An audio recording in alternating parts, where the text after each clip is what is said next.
What are the different types of febrile convulsion? Febrile convulsions के क्या type होते हैं?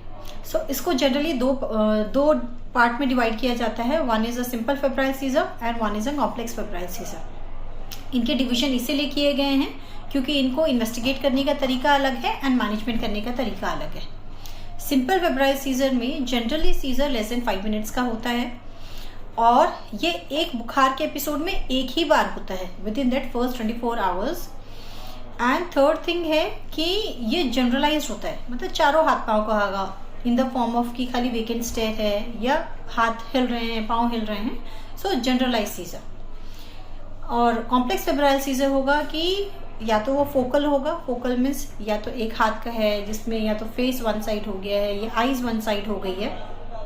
सेकेंड हो सकता है कि ये prolong, more than 10 minutes duration अगर है जिसको हम प्रोलॉन्ग कहते हैं, या फिर आप इमरजेंसी में वो बच्चा आया जिसको सीजर्स हो रहे हैं, that means the child had a status epilepticus. या फिर एक फीवर के एपिसोड में मल्टीपल टाइम्स उसको जर्क्स हो रहे हैं. So multiple convergence in one day, that is called recurrent febrile seizure in that one episode. So these 3 cases जिसमें फोकल है, प्रोलॉन्ग्ड है और रिकरेंट है, ये है complex febrile seizure. In cases of complex febrile seizure, we do investigate in terms of MRI and an EEG and then decide whether the child requires a long-term medication or a short-term medication. And on the contrary, the simple febrile seizure, it gives us an idea that the child has a simple seizure.